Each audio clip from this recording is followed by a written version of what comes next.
This is CNN Newsroom with Lynda Kinkade. You should leave Ukraine as soon as possible. That warning from a growing number of countries, including the US, the UK, Japan and Australia, all telling their citizens to get out now. The US military has directed 3,000 additional forces to Poland to assist American evacuations from Ukraine. Ramping up the urgency, US National Security Advisor Jake Sullivan said the latest intelligence suggests a possible Russian invasion could come sooner rather than later. I will not comment on the details of our intelligence information, but I do want to be clear.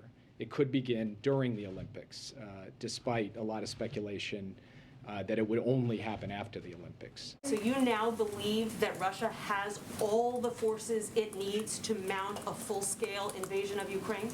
What I'm saying is that Russia has all the forces it needs to conduct a major military action. I'm not sure exactly what you mean by, quote, full-scale invasion, but Russia could choose in very short order to commence a major military action against Ukraine. The White House has confirmed US President Joe Biden will speak with the Russian leader around lunchtime in Washington. Mr. Putin is also expected to speak Saturday with the French president. Meanwhile, the Kremlin is trying to make the case that fear of a Russian invasion is a Western disinformation and propaganda campaign. A view that ignores the reality that more than 100,000 heavily armed Russian troops now encircle Ukraine on three sides. CNN's Alex Marquardt is in Ukraine, just hours away from the front lines with pro-Russian separatists. He filed this report a short time ago. The level of alarm that we are hearing from Ukrainian officials on what may be the cusp of a Russian invasion of their country is not nearly the same as what we are hearing from the White House, and that is in keeping with what we have seen over the course of the past few weeks in terms of a difference in messaging between Kyiv and Washington, D.C. That does not mean that Ukrainian officials are dismissing the prospect of a Russian invasion. They are seeing the same intelligence as the U.S. and the rest of NATO, but they have been trying hard to keep their population calm. We have heard from a Ukrainian official who is close to the government of President Volodymyr Zelensky, who tells CNN that the situation is really serious and uncertain. One of the more stark messages that we have heard is from the mayor of Kyiv, the capital city that was named by the National Security Advisor of the United States as one of the potential early targets for the Russians. The Kyiv mayor saying that they are taking steps to protect critical infrastructure. He says that evacuation plans are being put in place, that generators to power electricity have been installed, and that there are more than 5,000 shelters in case of a bombing campaign by the Russians, which could indeed come. The number of shelters growing in recent years.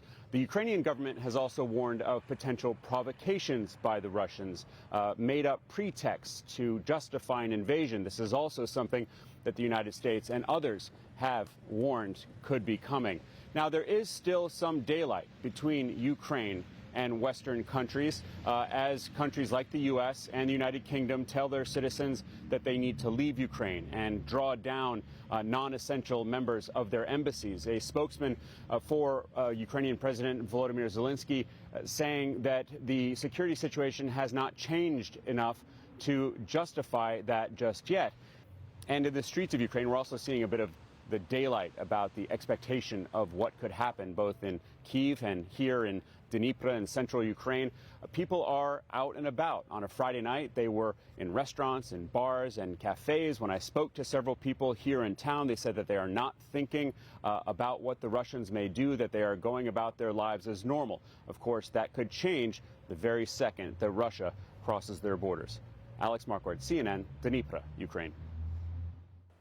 Susan Glasser joins me now. She's a CNN global affairs analyst and a staff writer for The New Yorker. Good to have you with us, Susan.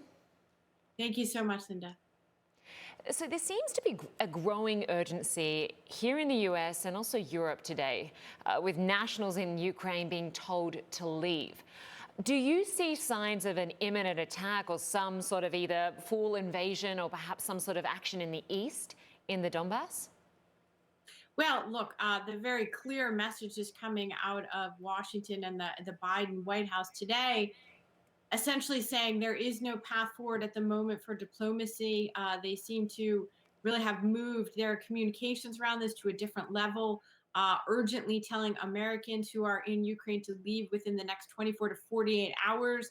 What we've seen is also a number of European governments, as well as Israel, telling its diplomats to leave or close up at least part of their shops. That's something they hadn't done before. So I do think what we're seeing is certainly a very different communication strategy, and a sense that all of the military assets that would be needed for military action are now on hand, according to the American government.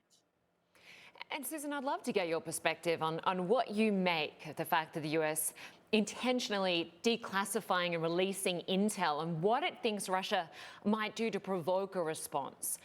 Is it doing that in an effort to deter Russia? It seems quite an unusual tactic. I agree. I think it's very unusual. And it's certainly, first of all, it's a big departure from how the Biden team handled the very first foreign policy crisis of the new administration in Afghanistan. They seem to be certainly correcting or even potentially overcorrecting in the other direction, and getting out in front of the warnings they're receiving in real time. There is a real interesting divergence between what you're hearing from the US government, what you're hearing from the Ukrainian government itself, which has been consistently downplaying the threat. You could argue that, of course, it's much more potentially destabilizing for the government in Ukraine, that there's a concern about causing panic and the like.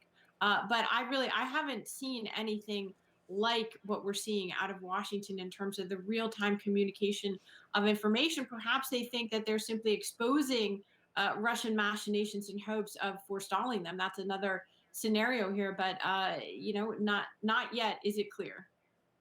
Yeah, I mean, you have to wonder what the next move will be from Vladimir Putin. I mean, or would he invest this much effort, move so many troops in, and then back down? What are the risks of him doing something simply because he can't look like he's doing nothing? Well, look, I don't think that he's left himself a lot of room for climbing down here, not only assembling this enormous and very costly invasion force on the borders of Ukraine, but the demands that he's made on the United States, on the West, and on Ukraine are essentially non negotiable demands. And I mean non negotiable not on the part of Russia per se, but on the part of the West. There's no scenario under which the Biden administration is going to be negotiating over turning back the clock, even if they wanted to. That's not something that's possible. When NATO expanded in 1997, that's not the reason that Vladimir Putin is really at the borders of Ukraine today. And it's certainly not within Biden's power or anyone else to tell Poland that they shouldn't be a member of NATO, when this is exactly the reason, something like this invasion force, why Poland and the other countries wanted to be a part of NATO. So I just never saw that Putin was outlining something that seemed like a real viable negotiation. So in that sense, it's hard to see him just walking away and claiming victory. So what are the potential political costs for Putin if he takes no action and backs down?